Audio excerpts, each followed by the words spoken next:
Всем привет! В кадре Симона, мама 4 девочек. Да, вот такая вот я сумасшедшая мама. Это мои новорожденные двойняшки, а это мой муж, который сегодня будет ответственно мне помогать в эту непростую ночную смену. А в этом видео я хочу вам показать мою ночную рутину с двойняшками. Сейчас 11:30 вечера. Я недавно их уложила, вот мы недавно закончили предыдущую рутину, на это у нас ушло где-то час 15. Я их кормлю каждых 3 часа. Время считаем от начала кормления. Это значит, что следующая кормежка у нас будет где-то в 1:30 ночи. Мне сейчас осталось только переодеться в мое ночное. Вуаля, я готова. Я отправляюсь спать, пока у меня есть 1,5-2 часа. И до встречи совсем скоро.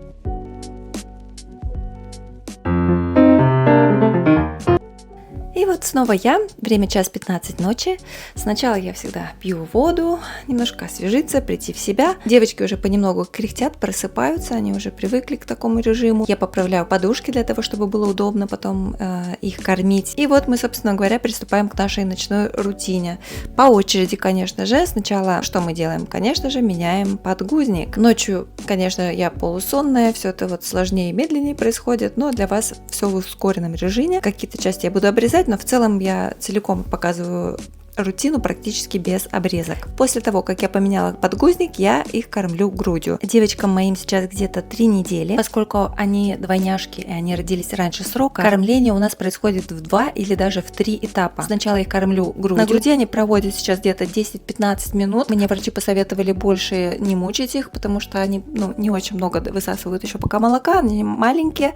Вот, поэтому дальше у нас из бутылочки идет докорм. И если они засыпают на бутылочке, у них не получается их допить, потому что 30 миллиграмм они могут пить, минут 40. Иногда бывает, что вот так вот. Поэтому мы их уже долго не мучаем, тогда докармливаем из трубочки. Но если они сами справляются, то мы обходимся и без них. Я вообще рассказала о том, что я уже большой специалист во всех видах питания. Если вы еще не видели мое видео из английского роддома, то вот посмотрите, я там рассказываю, в общем, почему мы там были 2 недели, как я училась их кормить из трубочек, из бутылочек, из всего на свете. Как вы видите, появляется муж, я ему даю боевое задание подготовить формулу, бутылочки, смеси. И обычно у нас процесс вот таким образом и происходит. Я кормлю грудью, потом передаю мужу на бутылочку и беру вторую двойняшку к себе на грудь. И еще такая оговорка, поскольку меня довольно часто спрашивают, поскольку у меня двойняшки, то, соответственно, как я кормлю грудью. В общем, одной достается одна грудь, второй вторая. Вот так. После кормления, конечно же, мы держим какое-то время, минут 10 на плече детей, чтобы они отрыгнули. А сейчас небольшое отвлечение от темы. И давайте все посмотрим на наше окно. И там вы видите ужасную такую занавеску, которая висит на гвоздях. Вот смотрите, как у нас совпало.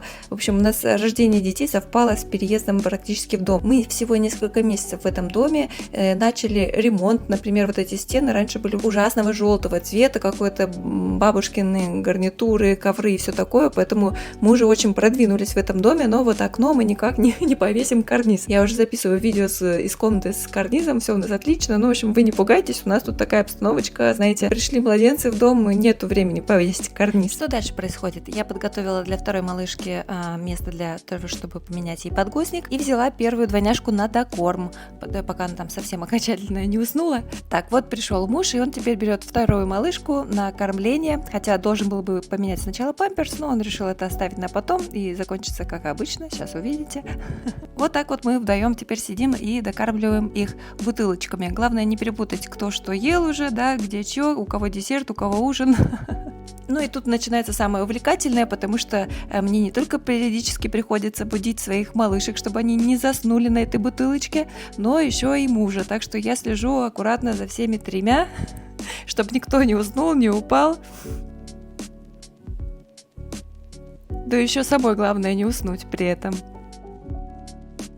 Наверное, самое сложное в ночное время, когда они уже доедят свои бутылочки, чтобы они отрыгнули, дождаться, потому что это иногда до 20 минут доходит, но не всегда, конечно, мы дожидаемся.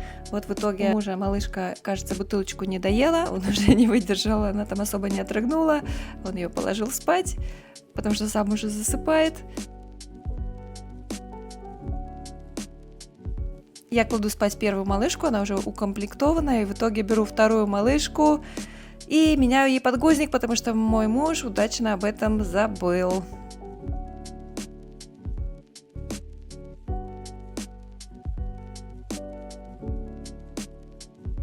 Ну и еще я пытаюсь ей докормить эту бутылочку, потому что она все-таки не доела свою еду, уснула. Ну и муж тоже, кажется, уснул. Тут он все-таки резко просыпается, потому что, кажется, малышка немножко подавилась. Но такое часто случается с молоком. Зато все взбодрились и проснулись. Так, ну все, кажется, бутылочка окончена. Снова нужно постучать немножко по спинке, подождать, пока отрыгнет. И затем в кроватку.